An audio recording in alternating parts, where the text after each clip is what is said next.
Welcome to IG media. So belly fat చాలా మందిని ఇబ్బంది పెడుతున్న సమస్య.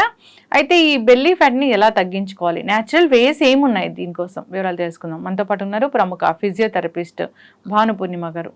మేడం నమస్తే అండి. నమస్తే అండి. మ్యామ్, చూస్తే చాలా మంది అంటే 99% of the people belly fat ఉంటుంది. అంటే బెల్లీ ఫ్యాట్ ఉండడం అంటే స్ట్రక్చర్ ఉన్నట్లుగా కన్నా కొంచెం అన్న ఎక్కువగా బెల్లీ అనేది కనిపిస్తూ ఉంటుంది.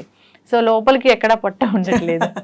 సో కొంచెం ఒక గుప్పడి పొట్టున్నట్లు లెక్కే. అసలు ఈ బెల్లీ ఫ్యాట్ అనేది ఎందుకు, దీన్ని న్యాచురల్ వేస్లో ఎలా తగ్గించుకోవాలి? సో ఈ బెల్లీ ఫ్యాట్ అనేది బేసిక్గా ఫ్యాట్ అంటే మన బాడీ ఎక్సెస్ ఎనర్జీ ఎప్పుడైతే మనం ఆహారం తీసుకుంటామో మన మెటబాలిజంకి సరిపోను ఆహారము మన బాడీ యూటిలైజ్ చేసేసుకున్న తర్వాత ఎక్సెస్ ఎనర్జీ ఏదైతే ఉంటుందో అది మన బాడీ స్టోర్ చేసుకుంటుంది.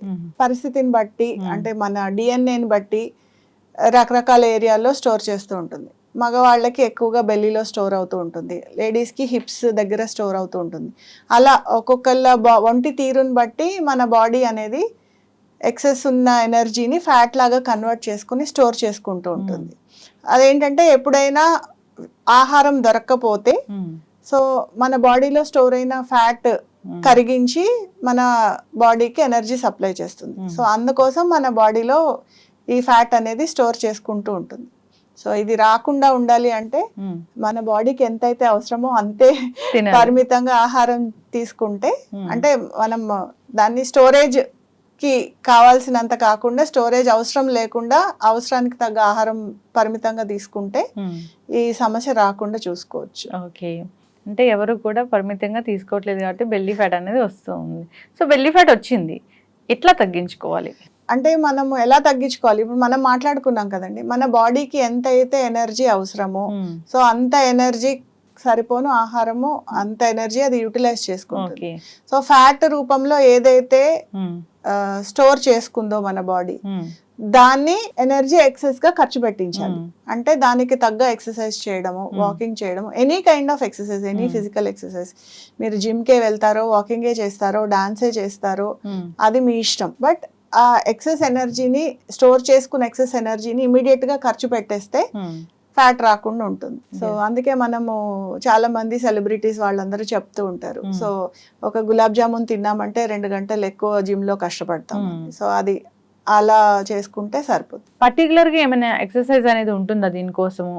పర్టికులర్గా ఎక్సర్సైజ్ అంటే ఇప్పుడు ఫ్యాట్ అనేది ఓన్లీ బెల్లీలో మాత్రమే స్టోర్ అవ్వదండి, రకరకాల ఏరియాల్లో స్టోర్ అవుతూ ఉంటుంది. కొంతమందికి హ్యాండ్స్ దగ్గర హ్యాండ్స్ లావుగా ఉంటాయి, కొంతమందికి థైస్ దగ్గర, కొంతమందికి హిప్స్ ఏరియాలో, కొంతమందికి ఓన్లీ బెల్లీలో. సో అలా రకరకాల ఏరియాల్లో ఫ్యాట్ అనేది స్టోర్ చేసుకుంటూ ఉంటుంది. సో అలా స్పెసిఫిక్గా ఒక దీని కాకుండా మనం జనరలైజ్డ్గా బాడీ వార్మప్స్ కానీ టోనప్స్ కానీ చేసుకుంటే సో మన బాడీలో ఎక్కడ స్టోర్ అవుతుంది అనేది మనకి ఒక ఐడియా ఉంటుంది. మన బాడీ, మన తీరు, మనము తీసుకునే ఆహారం, ఏ ఆహారం తీసుకున్నప్పుడు మనకి ఎక్కువగా అనిపిస్తుంది అది మనకు తెలిసిపోతుంటుంది. సో ఆ పర్టికులర్ బాడీ పార్ట్ కి సంబంధించిన ఎక్సర్సైజెస్, ఇప్పుడు మనకి హిప్స్ లో స్టోర్ చేసే ఇది ఎక్కువ ఉంది అనుకుంటే హిప్స్ కి రిలేటెడ్ ఎక్సర్సైజ్ అంటే సైక్లింగ్ ఇలాంటివి ఎక్సర్సైజ్ గా చేయటం కానీ.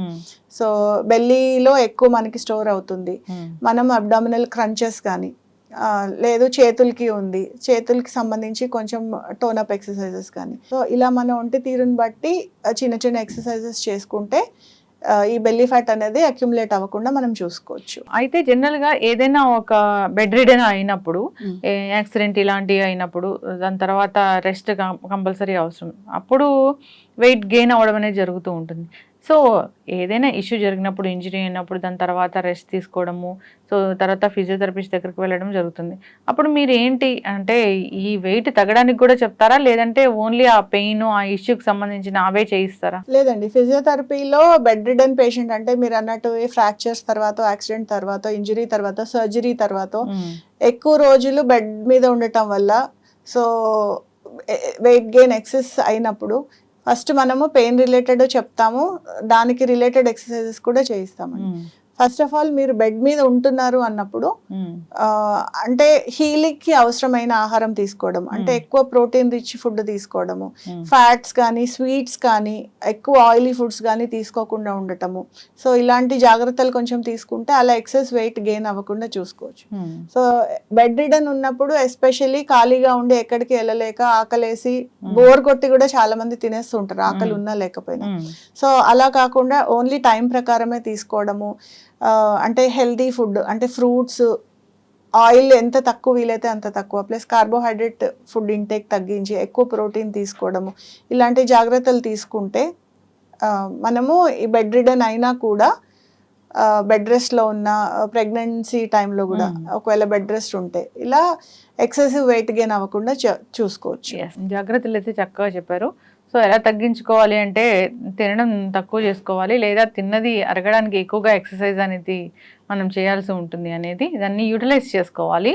సో ఎక్సర్సైజ్ ఏదైతే ఉందో చక్కటి ఇన్ఫర్మేషన్ అండి. నిజంగానే అందరూ కూడా తీసుకునేటప్పుడే జాగ్రత్తలు తీసుకోవాలని కోరుకున్నాము. ఆహారం ఏదైతే తీసుకుంటారో సెలెక్ట్ చేసుకుంటారో నిజంగా మీరు అన్నట్లుగా జంక్ అనేది ఎంత కాస్త తీసుకున్నా కానీ అది తర్వాత ఫ్యాట్ రూపంలోకి వెళ్ళడము, ఇబ్బంది పెట్టడం జరుగుతూ ఉంటుంది.